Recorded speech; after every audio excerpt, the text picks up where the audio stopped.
your way to your seats, we're going to get started. Good morning, everyone. Good morning. Thank you for the response. It's a good call-in response. I'm Julia Janin Shields. I'm the president of the board of Homestead Community Land Trust, and it is my pleasure to welcome you this morning to the celebration of the completion of the first of our two Finney Ridge developments, Woodland View.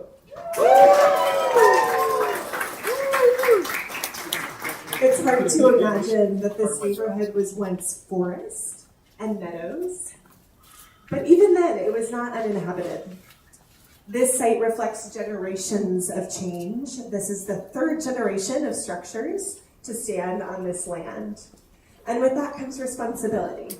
We are on the traditional lands of the Coast Salish peoples, including the Duwamish tribe, who have stewarded this land since time immemorial and who continue to live, work, and care for this region today. We recognize that this place, now home to Woodland View, exists within a much larger history of Indigenous presence, care, and community. As we celebrate the creation of permanently affordable homes here, we do so with an awareness that we are part of that longer story. We offer our respect and our gratitude to the Duwamish people and to all Coast Salish tribe whose stewardship continues. We are also grateful for your presence here today. All of you have a personal connection to the projects we celebrate here. You might be a funder, a neighbor, a professional providing your expertise to one of our teams. Thank you, regardless of where you are coming from, for your support here on Finney Ridge. We will be providing 38 permanently affordable homes that will create first-time home buying opportunities for valued people in our communities. First responders, healthcare workers, nonprofit and government employees, teachers, and more. Thanks to you, we will provide for-sale commercial spaces for local businesses, including 2 live-work units and a new home for a la mode pies. I want to take several moments to recognize the partners who have worked alongside us to make this happen. Would you please stand to be recognized? The following partners have worked on both of these projects with us: the City of Seattle Office of Housing,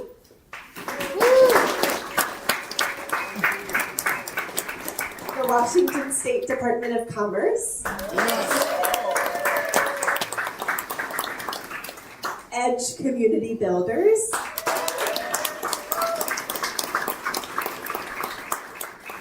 Hillis, Clark, Martin, and Peterson, Amazon Housing Equity Fund working with the National Housing Trust. And on the 5819 Finney project, our partners have also included Schemata Design Workshop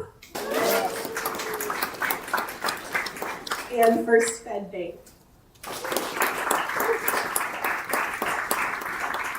We also would like to recognize the support of the Woodland Park Zoo, the Finney Neighborhood Association, and the Finney Community Council. Thank you all so much. All right, I'd also like to recognize special guests with us today. I'm sure your hands are getting a little tired, so we're going to hold our applause until the end. So I will call out each of these esteemed colleagues. First, we have State Representative Cindy Ryu, State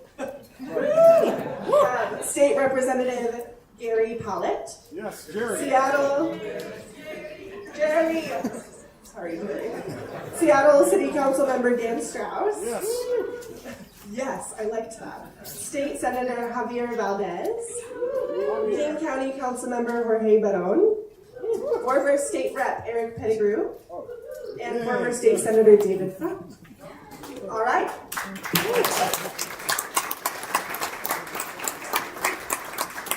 I apologize if I have overlooked anyone. I'm sorry again, Jerry. Please join me in applause yet again to thank these friends and colleagues for their work to support affordable housing.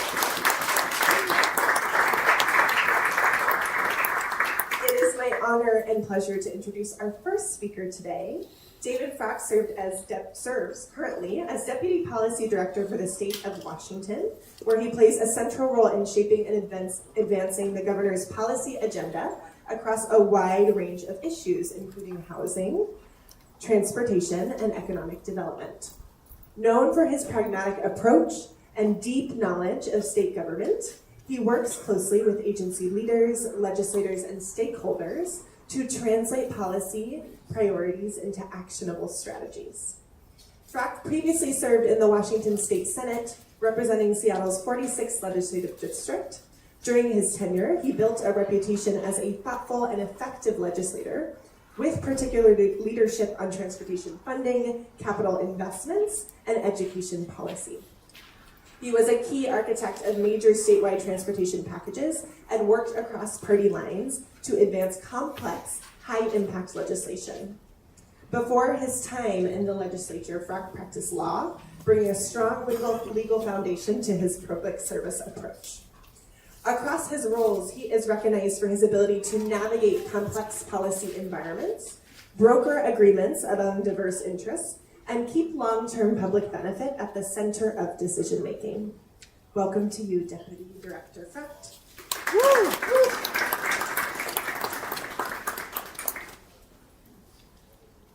Well, thank you. That introduction was much longer than my remarks are going to be. Thank you so much. I retired from politics 4 years ago, so okay, I kind of like some of that. Okay, so I appreciate hearing that. I want to just first of all say thank you for, and on behalf of Governor Ferguson, who I'm speaking here for, we are very, very pleased to have been able to support this as a state of Washington in partnership with our legislators who are recognized before, my former colleagues who do a great job. And I just want to mention that this year, and really going into last year, in the first 2 years of the governor's term, he's really made housing one of his top priorities for the state of Washington. We signed over 20 housing bills last year for a variety of areas. We I'm actually going to have to hop out right after this to go up to Everett for another bill signing for some innovative work we're doing on permitting and expanding the ways that we can build in communities just like this. And we proposed over $200 million, which was a record, or $230 million in the Housing Trust Fund for affordable housing this year in a supplemental budget request.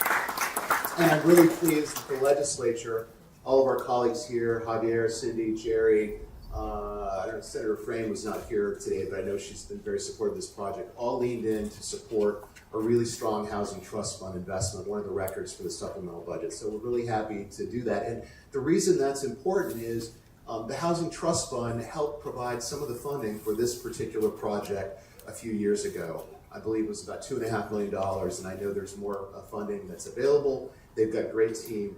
And this concept of community land trusts where people from our working people, teachers, firefighters, healthcare workers, public servants, that they can come in and get a stake and a piece of the pie, build some equity in a home where it's expensive to live in a community like Seattle, is so important. And Governor Ferguson wants to support innovative models like the Community Land Trust moving forward. We proposed some of that in our budget, and we're going to continue to do that moving forward. So thank you so much for that. The last thing I want to say is just congratulations to all the partners who make this work. Our colleague from the Department of Commerce, could you please give another round of applause for our Department of Commerce?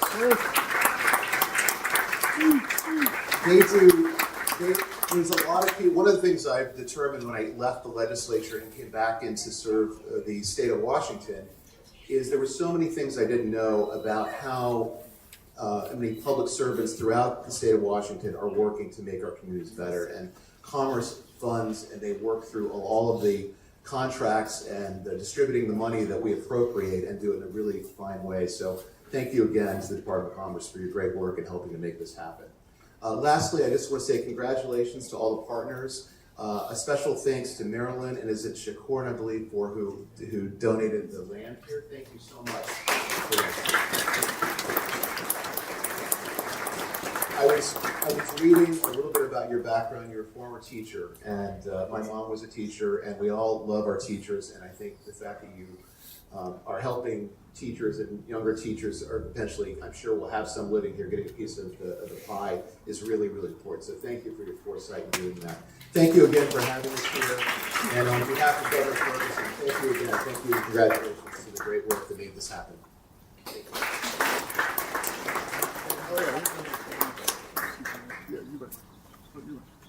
Thank you so much. Our next guest currently leads the City of Seattle's Office of Housing. Andrea Akita serves as interim director of the Seattle Office of Housing and has spent more than 20 years working at the intersection of affordable housing, community development, and human services. Her leadership has spanned nonprofit and public sector roles, including interim CDA, Communities of Opportunity, and the City of Seattle. Known for her collaborative style and deep commitment to equitable development, Andrea brings both policy expertise and a strong grounding in community leadership. Welcome her to the floor. Good morning. I'm so very happy to be here to celebrate and to congratulate Homestead and their partners, whose vision, generosity, and hard work, really a lot of heart and soul, made Woodland View possible. We at the office, okay, great, thank you. We at the Seattle Office of Housing share your vision for a Seattle where everyone has a safe and affordable home. And we know that affordable housing contributes to vibrant, connected neighborhoods where local businesses, culture, and community life thrives. The office, and this couldn't be truer than for what's happening right here at Woodland View. The Office of Housing is very proud to be able to support this project and have invested $2.6 million in the permanently affordable homes that are here.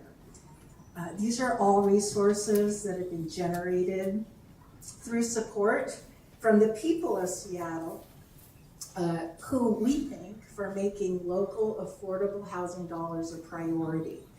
And they know the value of investing in our future and in our communities, and the importance of making sure that first-time home buyers can live in communities like Finney Ridge and across our city. Home ownership with long-term affordability is transformative, offering families and individuals greater stability and opportunity. It enables homeowners to invest in their future and in the neighborhoods that they call home. You know, it's a beautiful, perfect day here on Finney Ridge. Sunny day, you know, you can see for miles and really almost like reach out and just take hold of all the things that make neighborhoods great. The parks, schools, transit, and amazing local businesses. We love pie and ice cream, I hear, right? And from my vantage point here, seeing a lot of friends, I can attest to how living in a place helps to build community and create connections that last for a lifetime and many lifetimes with places like this. So I think I get a small glimpse into how this place and community may have inspired the Heinemann and Pisantinko family to be the catalyst for long-term affordability and ownership. And we celebrate their gracious gift and the lessons in community care and leadership that it provides. It's a powerful reminder of the impact that we can have by giving back to our communities and working collaboratively toward a shared vision. So we are very grateful at the Office of Housing to be part of this work, and we thank everyone whose dedication brought us here today. Thank you.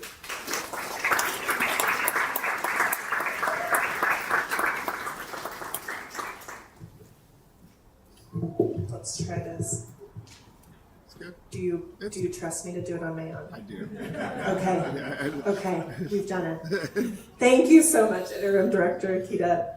Our next speaker is the King County representative for District 4. Jorge L. Barón serves on the King County Council, representing District 4.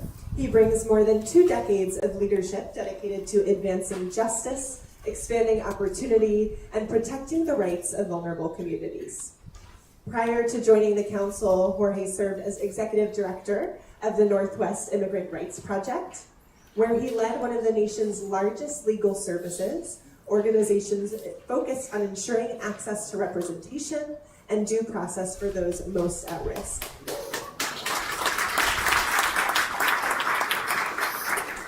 Across his career, Jorge has been a consistent advocate for people facing systemic barriers, whether related to housing, economic security, and access to public systems.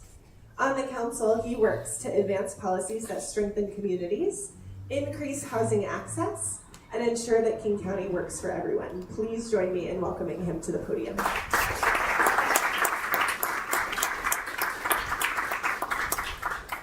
All right, good morning, everybody. Thank you, Julia, for that introduction, and thank you all for being here. I am just here to congratulate all of you in this community on this important achievement.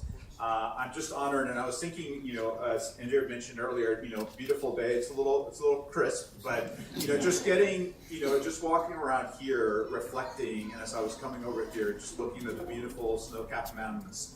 And I was actually reading the paper this morning. You probably saw this headline about how King County has continued to grow, right? People continue to come here. We're still on the top 10 in terms of fastest growth in the country in terms of counties. And that's a wonderful thing, like myself, who came here about 20 years ago, not necessarily planning to stay here. I was here for just a year gig, and like many people in this community, fell in love with the place and wanted to stay. And have been fortunate to be able to find a home here in what I now, the district that I now represent, District 4, that stretches from Belltown up to Broadview and most points west of I-5. But I recognize that I think that this love of community and this love of this place is in some ways part of the challenge that we have right now, right? Which is a lot of people want to come here and be here, and that's creating some challenges in terms of affordability, and why it's so important that we have projects like this that not only are going to provide a place for people to live, but also an opportunity for them to actually own that place and be able to carry the generational wealth that is so important. And I reflected that as I was coming here, and I was passing one of our King County Metro buses past the 5, right? And I was actually reflecting that when I talked to a lot of our Metro bus operators, one of the biggest challenges that they have is about affordability, right? They tell me frequently, they say, I can't afford to live in the county that I work in, that I serve, And I'm reflecting on that, and I was thinking about that, and I was thinking, like, this is the kind of project where one of our Metro bus operators could live here in the neighborhood that they serve, right? And that's the kind of community that I would like to build on.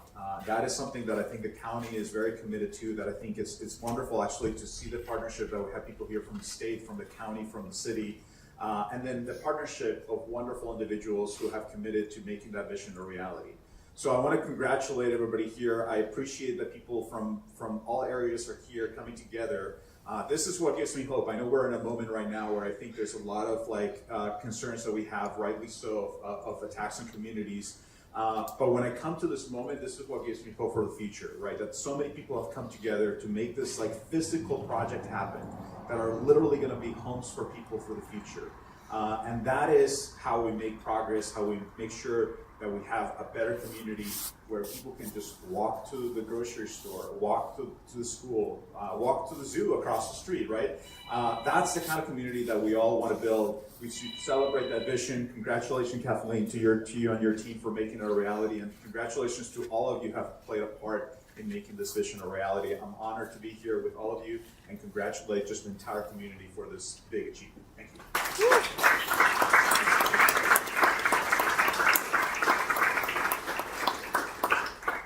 Thank you, Councilmember. Next up, we have the Seattle City Council representative for this district. Dan Strauss serves on the Seattle City Council, representing District 6, which includes Ballard, Fremont, Green Lake, and surrounding neighborhoods like this one, Finney Ridge. He currently chairs the council's Land Use Committee, where he plays a key role in shaping Seattle's growth, housing, and development policies. Before joining the council, Dan worked in local government and community organizing, including serving as district director for former council member Mike O'Brien. His work has focused on land use, transportation, and neighborhood planning. On the council, Dan is known for his detailed approach to policy and his focus on housing production, zoning, and infrastructure. He brings a hands-on, process-oriented style to addressing Seattle's growth and affordability challenges. Please join me in welcoming Dan Strauss to the podium.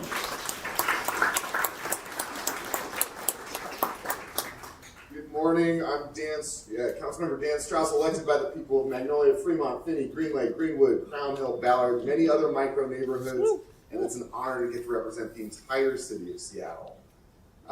This is a really special moment, and it is a generational moment. I say that because I was a kid that grew up in Ballard, but my best friend grew up 2 blocks away. So when I was about the size of those kids right there, I was riding bikes up and down the street. Maryland, we were the well-behaved boys. We knew who the not well-behaved boys were, and that wasn't us, I promise. This project here creates homes. And really candidly, the family that I grew up in would not be able to buy into the community that is here today. And so you are creating, everyone here is creating a place for kids to grow up across the street from an Homestead park, on a bus line that gets us downtown into Greenwood. This is a place that these are some of the best views in Seattle now. And this was only possible because of the great community in which we are in. It's because of your family, the Community Land Trust, Senator Murray and all of her work, the great work from David from the governor's office and the state legislature, the county, all coming together to address complex problems of generational wealth building, a place for people to call home. If this building is around for 100 years, how many kids do you think are going to live here? That's what we're talking about today. And when I came to council, about 2 years before I came to council, the Office of Housing had, I think it was about, what was it, Mark, $17 million? And today we have over $350 million being put into the Office of Housing. And so when we're talking about the $2.2 million grant from the Office of Housing here, that used to take up a large percentage of our budget. And today, it's just another one of the many projects that we get to work on. And this takes a community to build. We've got Senator Javier Valdez, who works for our city, making sure that we're able to function, the backbone of our city. We've got Representative Jerry Paulette, who's working here to make sure that our community is healthier and that we're free of toxins and dangerous radioactive material. I got to work for Senator David Frock. I never worked for Michael Bryan, but I did work for David Frock. And his introduction was the most accurate introduction. He is pragmatic. He solves complex problems by working together and providing outcomes for our community that are based with public good being the center of whatever that outcome is. And I got to learn from him. And so he's gone now, but to do another one of these projects. And so that's what I mean when I say that it takes this entire community to build and complete a project like this. We heard so many names, so many people working on this project and the next project. And so in this time of national, when democracy is challenged, it is our strength together, raising and working with each other to build the future that we know is going to be successful. So thank you to everyone who made this possible, because the generations of wealth building and kiddos living across the street from an Olmsted Park can't even be known today. Thank you.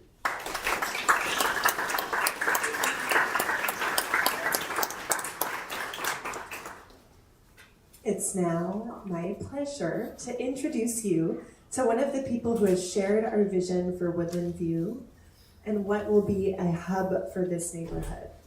Chris Porter opened his first a la mode pies brick and mortar store at this location in 2011. While we have redeveloped the property and temporarily displaced Stella Mode, we are excited to welcome Chris and his company back to this location later this year. Chris joins us today with a few words about what this location and opportunity mean to him. Welcome, Chris.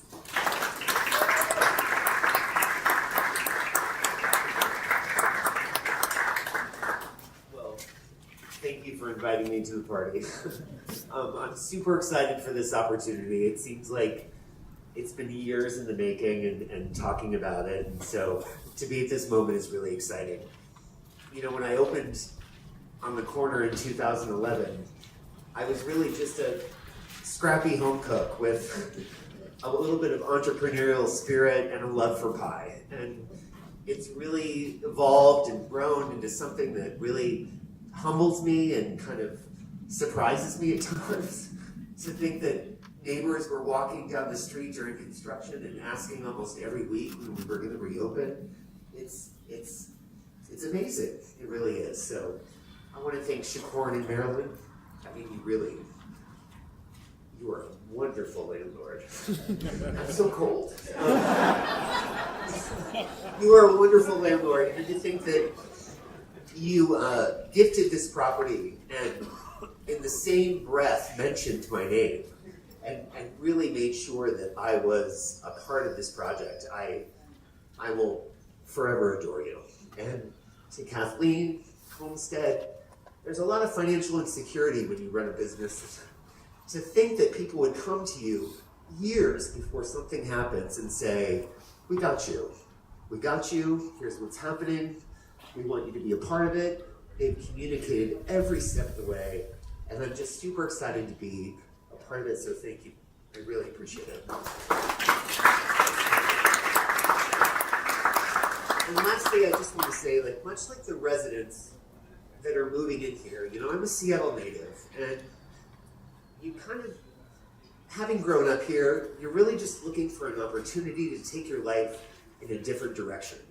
And I'm super excited to move back to the corner. I'm super excited to own the spaces. And I'm super excited to take kind of the right turn in my life and make things for myself better, much like all the people that are going to move in here. So I want to thank this community. This community put us on the map. I promise when we open, God, it's so cold.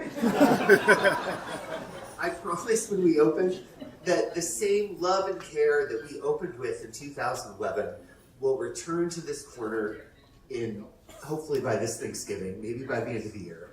But that same love and care that we put into the products back in 2011 will be here again. And I just thank you to everyone here. Thank you for every opportunity this brings us. And I'm super excited for later this year. So thanks.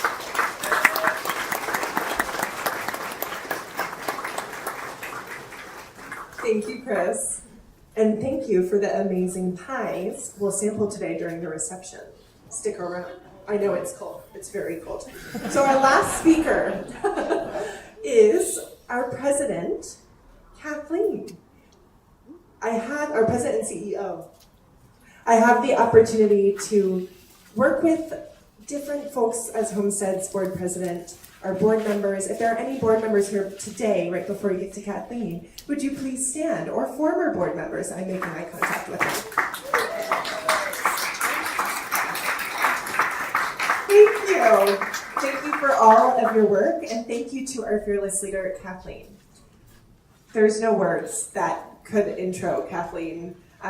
She's just incredible and has been the steward of this vision for years and has so many incredible things to say and to share with us today. So I'm not going to stall us further. Please welcome Kathleen.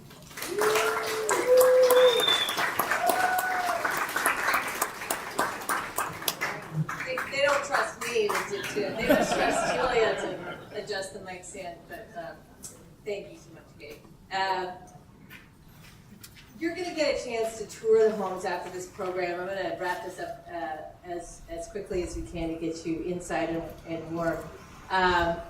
When you go to the rooftop deck, you're going to be able to see east, west, north, and south. You're going to be able to see the Cascades, the Olympics, Mount Baker, and Mount Rainier.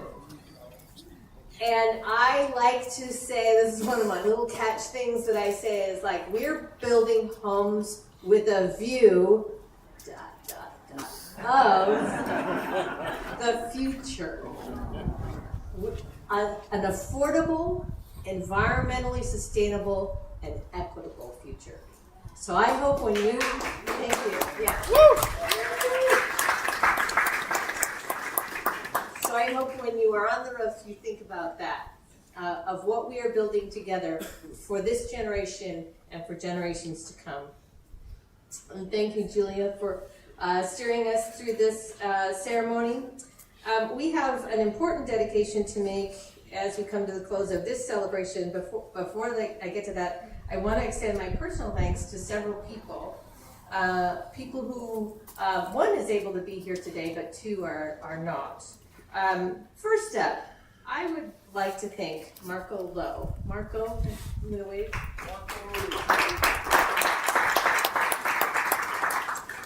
Marco worked in the office of Mayor Carroll, and it's no secret that this project and its sister down the street were beset by enormous challenges, the least of which was COVID.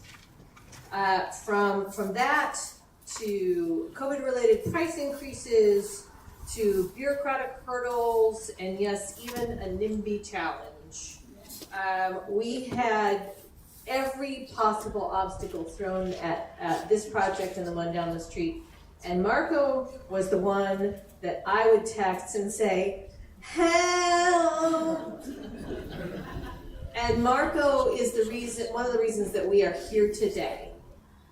He ran interference for us, he found workarounds, he raised the challenges that we were experiencing, and was in that way contributed to the passing of a recent law that streamlines permitting and promises, we'll see how that goes, to address some of the challenges that we faced. So we just want to thank Marco for his leadership for this project, but also for that work. So thank you, Marco.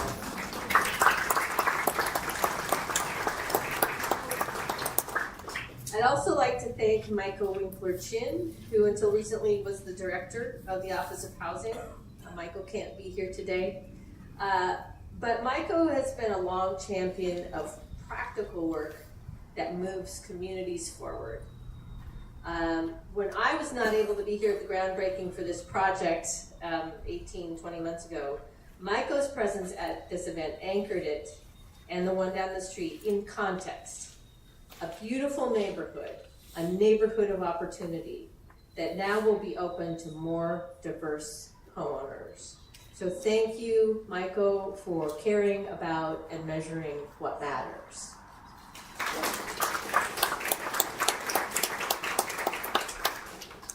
And finally, a shout out and big love to our friend David Baker, who was the project manager on this project at Homestead until right up to the start of construction.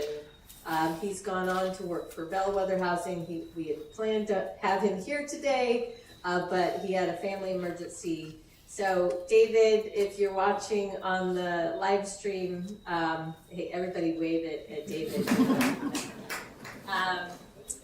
We miss you today, and we look forward to celebrating with you soon.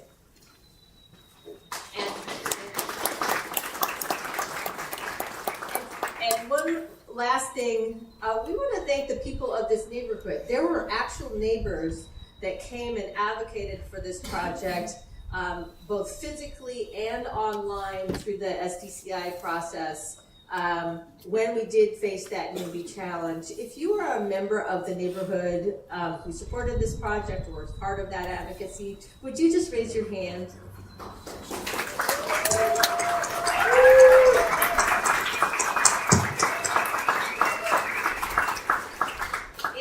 It's the collective will of people in this neighborhood that we have projects like this, and we're so grateful for your support and that you stood with us. So we are here today because of an important choice. Two people made a choice about what their land could become. They could have sold it to the market. And in a neighborhood like this, That would have been an easy path, maybe a lucrative one. But they chose to turn private ownership into shared opportunity. They chose to make this place a foothold for people who would otherwise not have access for homeownership here in this neighborhood. And because of that choice, this building is not just housing, it's a promise. A promise that the people who live here and the people who will live here decades from now will have a stable place in this community, and that affordability here is not temporary, it's permanent.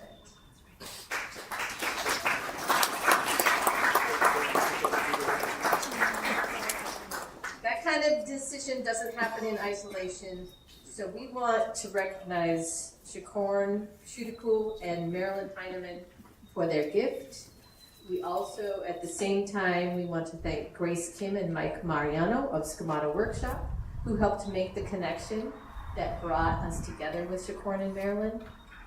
That moment of introduction, of seeing what was possible and bringing the right people together is often invisible, but it's essential. This building exists because that spark happened. And so today we mark all of that with something tangible. We're going to unveil a plaque here in just a minute that will live in this building as a reminder of where it began. So at this time, I'd like Shakorn and Marilyn to come forward, and Mike and Grace.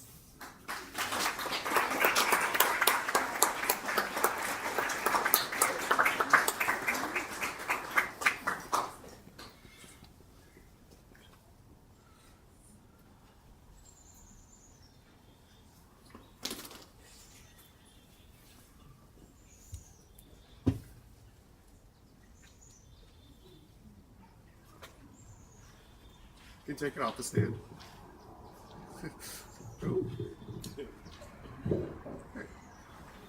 This plaque will be installed in this building, and it reads, "Woodland View was made possible by the generous land donation of Shakorn Shutikul and Marilyn Heineman. Their gift ensures permanent affordability for this community now and for generations to come."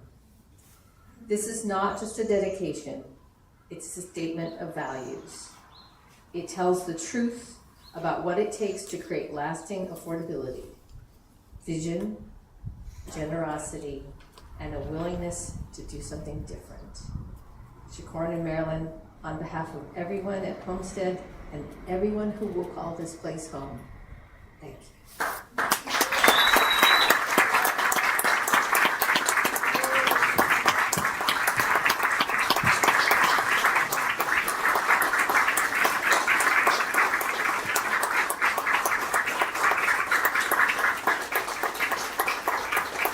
And I'll just put a couple of quick shots here while we're all together.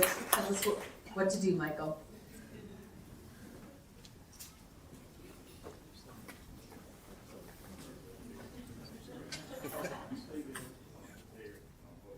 Okay, all right, one moment, please.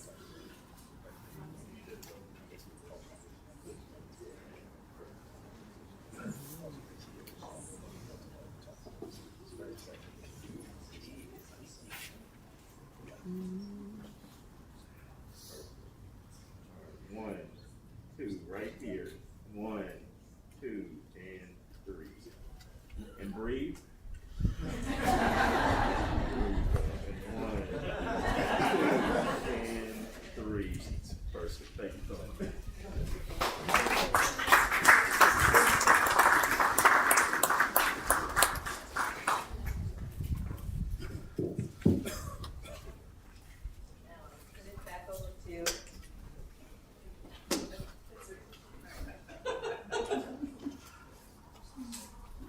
Thank you doesn't even begin to describe it. I see a lot of emotions, myself included. So just holding space for that here for a moment.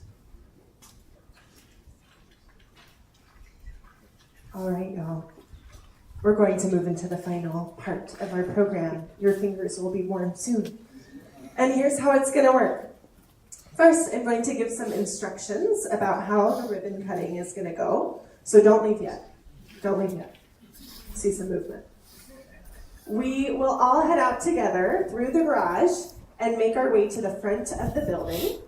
Once we're outside, we'll gather for the official ribbon cutting with a small group of folks.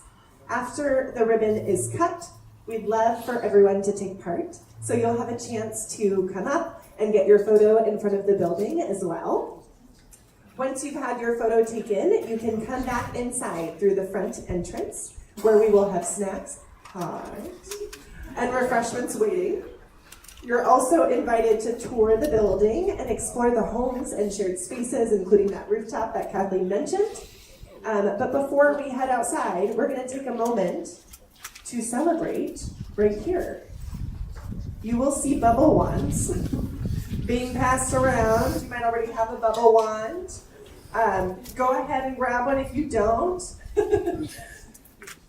And in just a moment, we will invite everyone to raise them and fill the air with bubbles as we mark the opening of Woodland View, so prepare your bubble wand. It's a small but joyful gesture, but it represents something big, right? A new community taking shape, and a future that's a little more open and full of possibility. All right, let's make some bubbles. Here we go. Yay! This is incredible. A dream come true. Keep it coming. Wow! All right, all. Let's head out together. Thank you so much.